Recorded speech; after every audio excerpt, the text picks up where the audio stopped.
Most QA courses give you a list of tools to learn: Playwright, Postman, Jira, Selenium. Most job descriptions give you a list of requirements: 2 years experience, knows automation, familiar with Agile.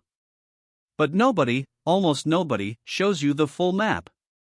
Where you are right now, where you are going, what each level actually looks like in practice, how long it realistically takes to move between them, and exactly what skills unlock the next door. You can spend years in this field moving sideways without realizing it, doing good work, getting decent performance reviews, but never actually climbing. Today, that changes. This is the QA career roadmap nobody shows you. The QA career has 4 distinct levels. And I do not mean junior, mid, and senior. Those labels mean completely different things at different companies. I have seen senior QA engineers at one company who would be considered mid-level anywhere else.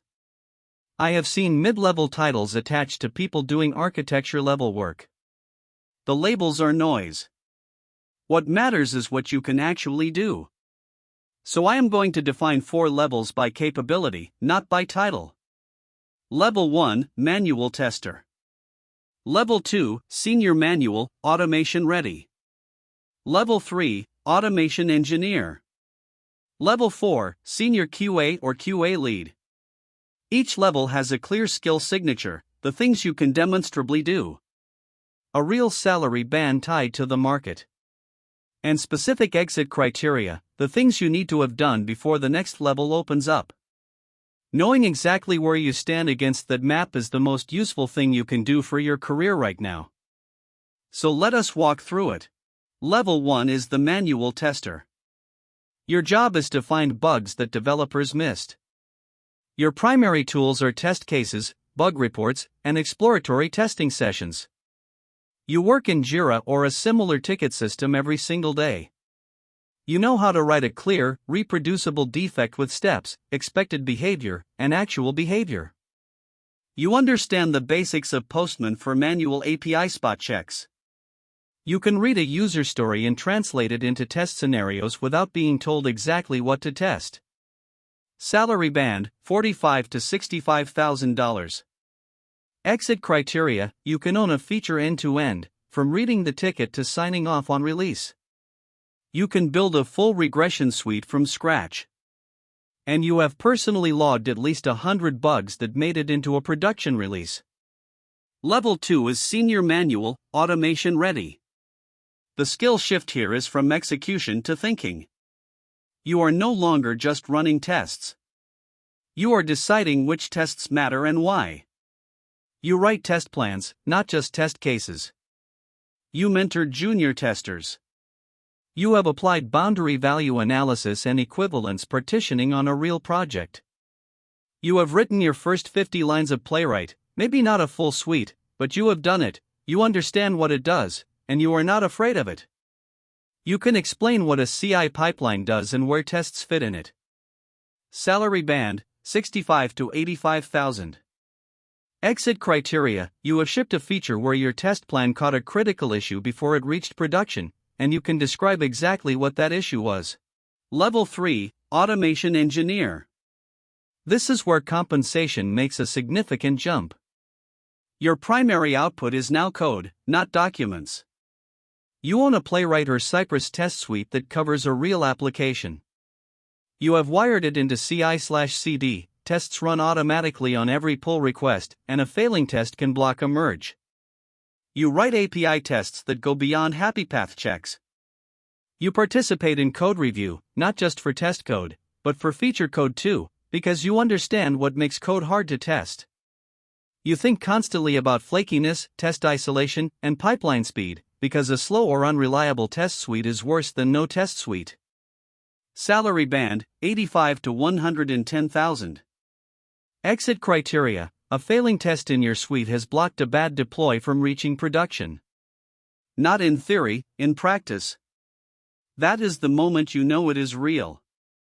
Level 4, Senior QA or QA Lead. At this level you are not just writing tests. You are making decisions that shape how the entire engineering team approaches quality. You define the test strategy for the organization. You choose the frameworks and set the standards. You influence when features are ready to ship. You participate in hiring decisions. You have a seat at the table in architecture and design discussions, because the team has learned that catching quality issues at the requirements stage is 10 times cheaper than catching them in production. Salary band, 110 to 150,000 and above. Exit criteria: the engineering team changes how they build things, their process, their code design, their deployment approach, because of direct feedback from you. Here is the thing about maps. Having one does not make the journey automatic. You still have to do the work, put in the hours, make the mistakes, and build the skills. The map does not shortcut any of that. But without the map, you are navigating by accident. You might spend 2 years at level 1 doing excellent manual testing, getting good reviews, finding real bugs, being reliable, and still wonder why you are not being promoted. The actual answer is probably sitting right here on this roadmap. You have not written your first automated test yet. That is the exit criteria, and you have not hit it. You might be at level 2 wondering why senior engineers do not loop you into architecture discussions, why decisions get made before you hear about them. The answer is not that they do not respect you. It is that nobody knows you can think at that level, because you have not created the evidence yet. The map tells you what the next door looks like. It tells you what the key is. You still have to pick it up and walk through. But now you know the door is there, and you know exactly what opens it. That is worth more than most career advice you will ever get.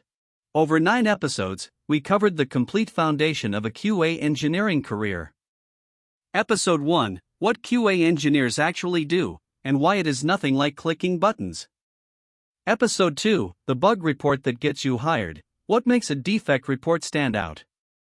Episode 3: Test cases versus test scenarios, a distinction most QA engineers get wrong.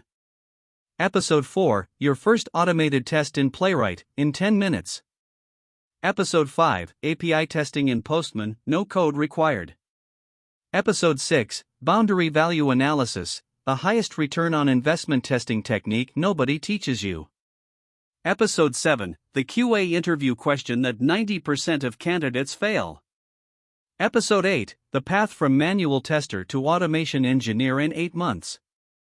Episode 9: CI/CD for QA engineers. And now, Episode 10: The full career roadmap. If you watched every episode in this series, you now have more actionable, practical QA knowledge than most people who have been working in the field for a full year. Subscribe so you do not miss what comes next as this field keeps evolving. And leave a comment, tell me which level of the roadmap you are at right now, and what your next move is. I read every single one. This has been QA Career Lab. Go build something worth testing.